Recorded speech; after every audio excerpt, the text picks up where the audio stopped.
Time అయిపోతుంది ఇంకా లేగలేదేంటి ఇటు ఈరోజు కూడా స్కూల్ ఎగ్గొడతాడంటావా లేపుదాం ఉండు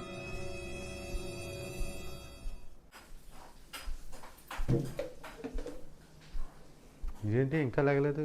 టైం అయిపోతుంది చిన్నబాబు చిన్నబాబు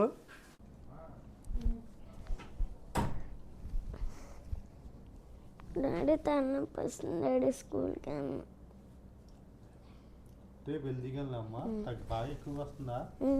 రేపు వెళ్దిగలే పడుకో బస్ స్కూల్ టైం అయిపోయింది డాడీ సార్లు అడుగుతాం గేమ్స్ ఆడుకోవచ్చు ఎంజాయ్ గేమ్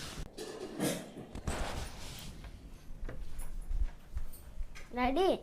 సెల్ గేమ్ ఆడుకోండి ఏ తలనొప్పి తగ్గిపోయిందా తగ్గిపోయింది మొత్తం తగ్గిపోయిందా నువ్వు ఇలాంటిది ఏదో చేస్తావని నేను 2 hours టైం ముందరకే జరిపాను టైం అయిపోయింది కదా నడు స్కూల్కి వెళ్దాం నాకు తలనొప్పి వచ్చేస్తుందా? ఏం అవ్వదు నడు చూడరా నేను ఎలా బోల్తా కుట్టించాను 7:30 అయింది నేను మాత్రం నాకు ఎప్పుడు టైం వస్తుంది